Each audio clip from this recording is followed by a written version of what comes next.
Hi everyone, thanks for taking the time to watch this video and to connect with CYM again.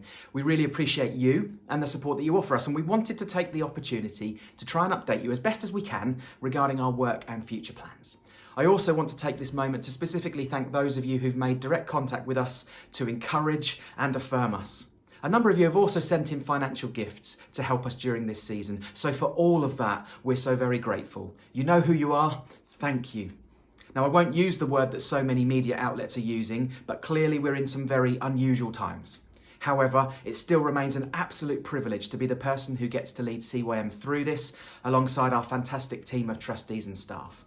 And despite all the challenges that we face, we still hold firm that we trust God completely and that greater things are still to come. As many of you know, the majority of our staff team currently find themselves furloughed from their positions. And as a charity, we are benefiting from this support, and it has enabled us to continue paying staff whilst they're unable to work. And we thank our government for this vital support. We currently have 3 of our team still working. Chaplaincy support for 1 sixth form centre, and for the Radwold Trust, our local pupil referral units has continued.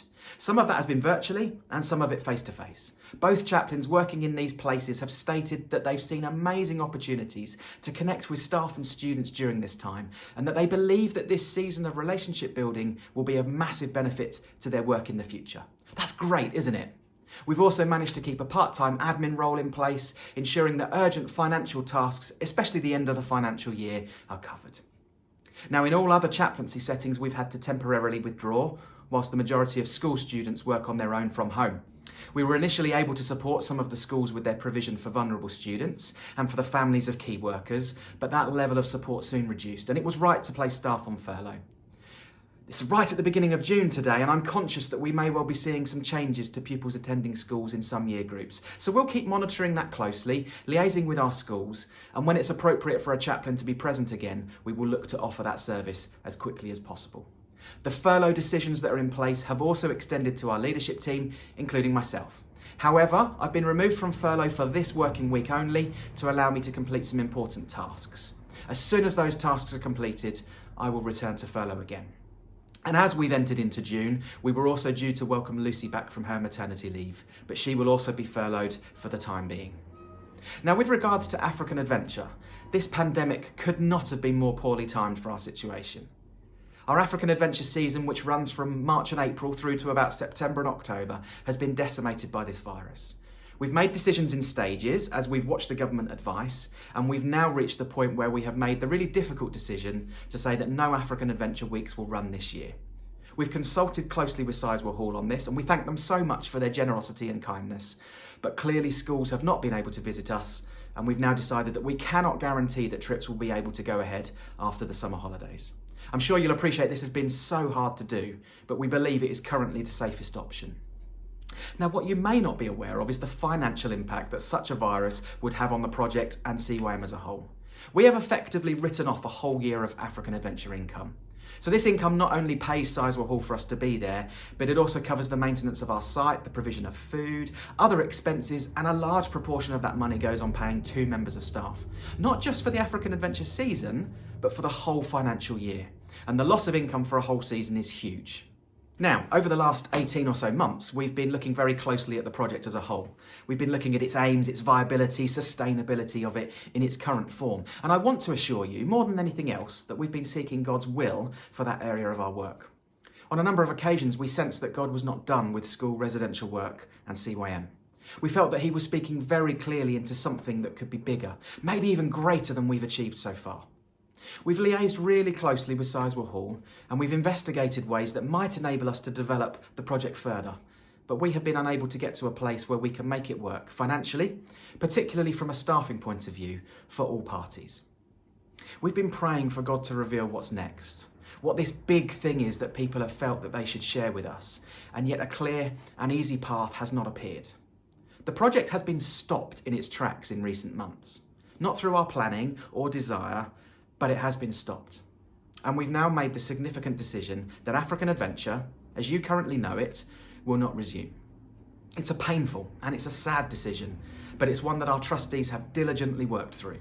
I can assure you that this has been a huge priority for discussion, planning, and prayer. It's not been rushed, and there's a real sense of peace within the trustees and the African Adventure team that this is the right decision. Therefore, we will not return to Sizewell Hall in 2021, and we will not be advertising our residential ministry to schools in the short term. There will be opportunities to say far more about this when we're all working again, but immediately I want to thank Sizewell Hall for their support, help and understanding at this time.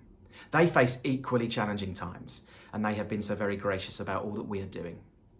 We also need to say a huge thank you to every single person who has volunteered and worked at African Adventure over nearly 15 years. We will say so much more about this at another time, but thank you. Thank you from the bottom of our hearts. Now, there will most definitely be moments to celebrate African Adventure and all that it has been and all that has been accomplished through it. And we will share that information with you as soon as things are planned. So please do keep a lookout for a celebration event as and when we're able to meet again in larger groups. I mentioned earlier that people have clearly sensed God saying that our work with schools in a residential setting is not done with, and we want to honour that and explore it properly. Therefore, Josh, who's currently our African Adventure Coordinator, has accepted the offer to stay within the CYM team and explore our possibilities within a new role. Josh will work really closely with Lucy and myself, and of course our trustees, to try and discern what is next for us in that field. So whilst I'm so very sad that African Adventure is coming to an end, I'm also very excited for what is to come, and I know that Josh will bring real quality and vision to that area of our work. We look forward to being able to share more of that with you in the coming months. Now, I shared with you that the loss of African Adventure makes a significant difference to us financially. If you're a financial supporter of CYM, you'll also know that we shared a number of months ago that we needed to generate significantly more income to maintain our current staffing levels. A number of people responded generously to that, and you helped us to get through to the end of the financial year in a solid position. Again, thank you. We've also seen a slight fall in individuals who are giving to the charity. Now, this has included some people who have sadly passed away, but we have also seen some drop off in the last year. And that impacts what we can offer. So change is now necessary to ensure we operate well and that we're good stewards of the money that people trust us with. The coronavirus has probably accelerated this position for us, but we did need to make some adjustments. Many of you know that we had a really unexpected legacy come into the charity. That's now been pretty much spent, and we need to react accordingly.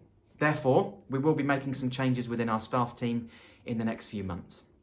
I've talked extensively about African Adventure, and we are now unable to maintain 2 paid roles for the project, clearly as we're bringing African Adventure to a close. Therefore, the African Adventure School Link worker role will cease at the end of the academic year. Now, Lauren joined us in February with a full season ahead of her and the desire of our trustees to take her role forward into whatever was next. Little did we know how coronavirus would affect us. Lauren's been a bright shining star in her few months with us. We're so sorry to see her leave, and she will be massively missed. And within our chaplaincy work, we're also making some further adjustments. We have started to move to a very encouraging position. There's a number of schools who are now making significant contributions towards the cost of their chaplain, but understandably, that can't happen in every setting. St Albans School is a school that we've worked in for decades, and we've thoroughly enjoyed being in that place. However, the school does already have a paid chaplain in place, and we've therefore made the decision to withdraw our chaplaincy work in that setting at this time. Josh joined us at the start of the academic year, and we've really enjoyed his contribution to our team and what he's offered to that school. His contract was initially for the academic year, pending further funding, and we've taken the decision not to renew that contract. Again, we're going to really miss Josh in our team. Whilst trying to maintain as many of our chaplaincies as we can, we've also made decisions to reduce our working hours in 3 other schools. Now, as things currently stand, we will look to maintain a chaplaincy presence in St Matthew's and St John's primary schools and also at Stoke Academy, but we need to reduce the time that we can offer to those schools each week. None of these decisions reflect on the chaplains concerned, or indeed on Lauren with African Adventure, but they simply relate to where our funding is currently coming from and our current financial picture. We will also see one other paid role leave us in the summer, and that will be Kimini's. You will know that Kimini joined us a number of years ago to lead African Adventure for us. She stepped down from that role last year, but she's been covering Lucy's maternity leave with us, and she's also offered a couple of extra days a week to have an operations role within our team. Whilst we'd hoped we might retain the operations role, it was always a temporary post depending on finance. And again, purely from a financial view, moving forward, we've decided not to continue that role. We say a huge thank you to Kimini for all that she's brought to our team, and we wish her well as she returns to school teaching in September. And finally, from a staffing point of view, we will also see Heather move on this summer. Heather initially worked for us in a primary school role, and then when she commenced her Anglican ministry training, she continued to work at St Margaret's Primary School in a voluntary capacity. She's been brilliant. However, she will very soon get that dog collar, and she'll move to the Coventry area to commence her curacy. We'll miss her hugely, and we've appreciated all that she's brought to our team. Now, in all cases where staff are leaving us, obviously we will say far more about them at another time. So I've shared a huge amount with you, and I'm sorry for the length of this video, but we wanted to do this as personally as the current situation allows, without simply putting it into an email or a letter. I am working this week, so if you need to ask questions, you can do that via the email address that's now going to appear on the screen, and I will do my very best to get back to you quickly. And whilst this is not directly an appeal, you will understand that all I've said has come from making key decisions that have been impacted by finance. If you feel prompted to give to our work in any way, please do again get in touch, and I'll reply as quickly as I can. I'd also really graciously ask you that if you need to reduce or stop your giving to us at this time, we completely appreciate that, but it would be so helpful for us to know so that we can budget appropriately moving forward. Please do just send me a quick email. Here's a positive. We may well have new chaplaincy opportunities on the horizon. You might think that's daft with all that I've said, but we have the potential for new work that is fully funded either by a local school or a local church. So God continues to provide. We will share more information as soon as those roles progress. So as I finish, I ask you to pray for the staff team and the work of CYM. We are rapidly moving towards 40 years of work in Ipswich and the surrounding area, and it continues to be a huge privilege to serve children, young people and the staff that look after them in the way that we do. We have so many amazing opportunities in front of us still. We pray that God will provide all that is needed to accomplish His will for our work, not ours. And I also ask you to continue praying for our trustees, for peace over the decisions that they've made, for encouragement as we move towards whatever the new normal looks like, and the courage to keep making brave decisions in the name of Jesus. In a time when so many people, organisations and charities are struggling, I thank you for your amazing support. Thank you for your love and care. We look forward to sharing with you in person again when we are allowed to do so.